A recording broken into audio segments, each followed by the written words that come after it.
The clink of champagne glasses, the laughter of politicians, the hum of violins.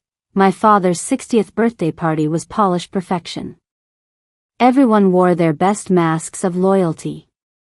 I had been trying to stay invisible at the edge of the ballroom when his voice cut through like a blade. "So, Elena, did you move into the villa yet?" The music stopped. Conversations froze. I blinked, stunned. Villa? What villa? Clara, my sister, standing just beside me in her glittering silver gown, went pale. My mother's nails dug into my arm, her hiss sharp and venomous. "Don't you dare ask." But my father's eyes didn't waver. They burned into me, a mixture of mockery and warning. The room held its breath, waiting. And in that frozen moment, I knew, whatever villa he was talking about was more than a house. It was a secret. A dangerous one. What I didn't realize was that this one question, spoken in front of 100 guests, would ignite the storm that would burn my family to the ground. I should have expected it. Nothing in my family ever came without a dagger hidden underneath. My name is Elena Moreno, the second daughter of Richard Moreno, industrialist, kingmaker, tyrant. To the world, he was a powerful businessman, a philanthropist. To us, he was a ruler, not a father. My sister, Clara, was his golden child. Always dressed, always polished, always praised. She was the heir apparent, the one who could do no wrong. And me? I was the disappointment. The artist. The one who lived in a shabby apartment instead of a mansion, who never followed orders, who preferred canvas and paint to corporate meetings. My mother had long since given up on protecting me. She survived by silence, by pretending not to see my father's affairs or his cruelty. So I grew up outside their circle, watching their empire from a distance, knowing I would never be part of it. Until that night. Until the villa. The ballroom was dripping with wealth. Gold-trimmed curtains, tables glittering with crystal, a string quartet tucked into the corner. Men in tuxedos bragged about their deals. Women sparkled like ornaments, laughing at jokes that weren't funny. I had been nursing a glass of wine, planning my escape, when father raised his glass and addressed me. "Did you move into the villa yet?" I froze. My fork clattered against the plate. "Villa?" I repeated, my voice louder than I meant. "What villa?" Clara's face drained of color. She glanced at father, then at me, her lips trembling as though she might faint. My mother gripped my arm, whispering urgently. "Not here. Not now. Don't you dare ask."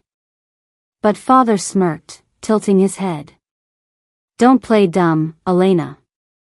The Moreno Villa in Tuscany. I signed the deed over to you weeks ago. Clara, isn't that right?" All eyes turned to her. Clara's hand shook as she raised her glass. "Yes, father. That's right."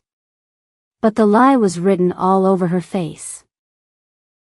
The guests clapped politely, but my mind was already racing. I knew nothing about this villa. Nothing. And judging by Clara's expression, she did.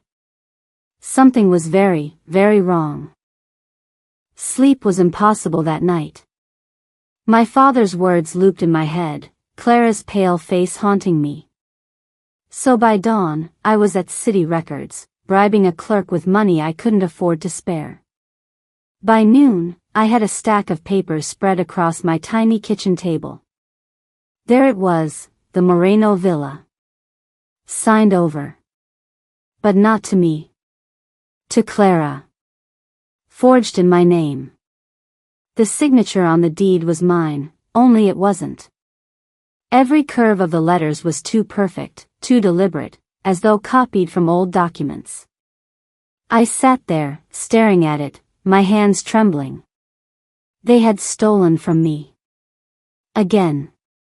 And for the first time in years, I didn't feel like the forgotten daughter. I felt dangerous.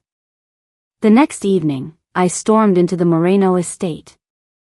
The marble floors, the expensive art, everything felt colder, emptier. Clara was lounging on the sofa, her silk robe draped over her like royalty. Why? I demanded, slamming the papers on the coffee table. She flinched, then forced a smile. Elena, lower your voice. Father doesn't like.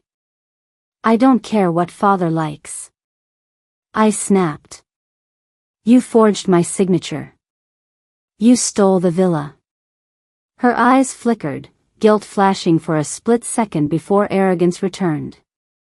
You don't understand. Father always meant it for me. You don't belong in this family's future. I felt something inside me break.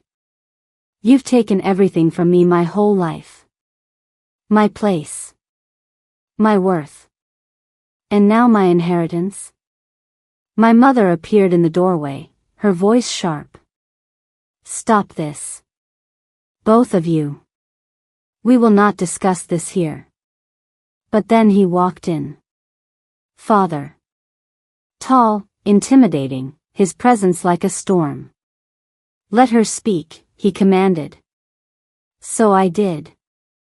I threw the papers onto the table, every line of evidence.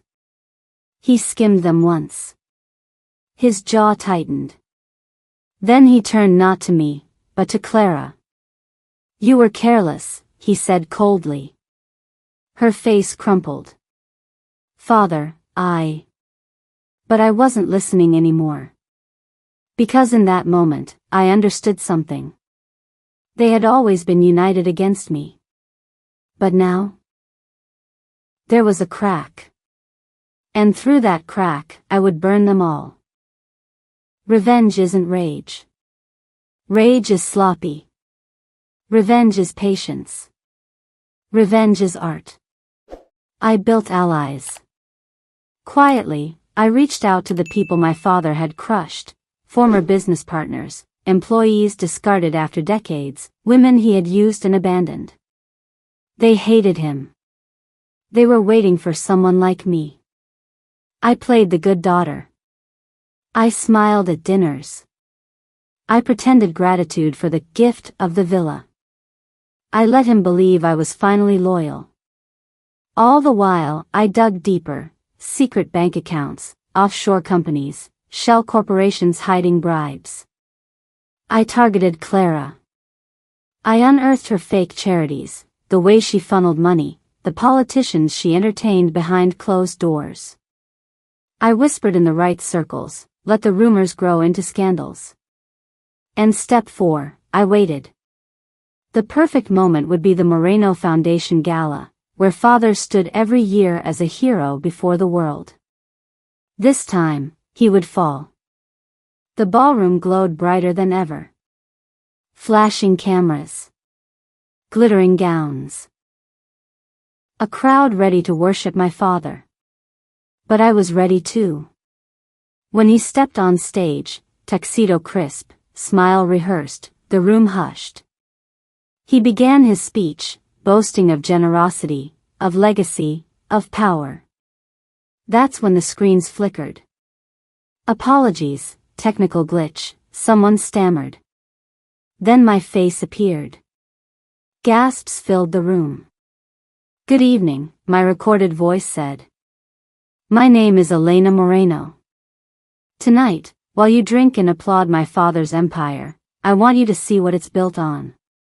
Document after document appeared behind me. The forged villa deed. The offshore accounts. The bribery trails. And this, my voice continued, is my sister, Clara. The charities she lauds are shells. The debts she hides are endless. The men she entertains, powerful men, keep her afloat. Photos. Papers. Evidence. The room erupted. Journalists scribbled furiously. Politicians slipped away toward the exits. I stood at the back of the room, invisible, as my father's face burned red. For the first time in my life, I saw him powerless. And it was beautiful. The empire collapsed within weeks. Investigations swarmed. Accounts frozen. Assets seized. Father, the untouchable Richard Moreno, was dragged through headlines and courtrooms. His allies abandoned him like rats fleeing a sinking ship. Clara's name was smeared across tabloids. She couldn't walk into a restaurant without whispers following. She vanished soon after, her reign as golden child over. My mother retreated into silence, just as she always had, only now with no mansion to hide in. And me? I didn't take the villa. I didn't need it. Because my revenge wasn't about walls and gardens in Tuscany. It was about finally taking back the power they had stolen from me since the day I was born. Sometimes I'm asked if I regret it. Destroying my own blood. Dragging them into the dirt. But I don't. Because blood doesn't make family.